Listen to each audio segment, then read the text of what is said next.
Bonjour à tous et bienvenue sur notre chaîne YouTube. Aujourd'hui, nous allons aborder un sujet fascinant qui a marqué l'histoire de l'exploration spatiale. Nous allons parler de la catastrophe de la navette Challenger. Vous êtes-vous déjà demandé ce qui a conduit à ce tragique événement? Dans cette vidéo, nous allons explorer en détail les facteurs qui ont contribué à cette catastrophe et les leçons que nous pouvons en tirer. Restez avec nous jusqu'à la fin, car nous avons préparé des informations exclusives et des témoignages clés.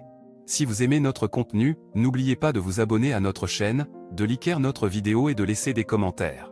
Maintenant, commençons. Quand on parle de la navette Challenger, on ne peut s'empêcher de penser à la catastrophe qui a eu lieu en 1986. Mais qu'est-ce qui a conduit à cette tragédie dans l'espace? Tout a commencé avec l'objectif principal de la mission STS-51L, lancer le satellite TDR-SB en orbite. Le lancement était attendu depuis longtemps par la NASA et les astronautes de Challenger étaient prêts à accomplir leur mission avec succès.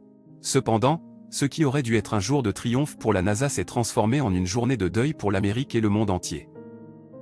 Le 28 janvier 1986, la navette Challenger a été lancée depuis le centre spatial Kennedy en Floride. Tout allait bien au début, mais 73 secondes après le décollage, un événement inattendu s'est produit. L'un des joints toriques qui maintenaient les segments des boosters d'appoint ensemble s'est rompu, libérant des gaz brûlants qui ont endommagé l'aile gauche de la navette. Pourtant, la NASA aurait pu éviter cette catastrophe. Plusieurs avertissements avaient été ignorés avant le lancement, concernant les risques que les joints toriques pouvaient poser sur les boosters d'appoint. Des ingénieurs de la NASA avaient également exprimé leurs préoccupations quant à la résistance des joints toriques à des températures basses, qui étaient prévues pour le jour du lancement. Malgré ces avertissements, la NASA a décidé de procéder au lancement de la navette Challenger. L'agence avait été soumise à une forte pression politique pour respecter le calendrier de lancement, et elle a finalement pris la décision de poursuivre la mission, malgré les préoccupations exprimées. Le résultat a été désastreux. La navette Challenger s'est désintégrée en vol, tuant les 7 membres d'équipage à bord. L'Amérique était choquée et le monde entier était en deuil. La NASA a été confrontée à une grave crise de confiance, remettant en question la sécurité de ses missions spatiales. Cette catastrophe a conduit à une réévaluation complète des pratiques de sécurité de la NASA. Des changements ont été apportés aux matériaux et aux procédures de lancement, ainsi qu'aux méthodes d'analyse des risques.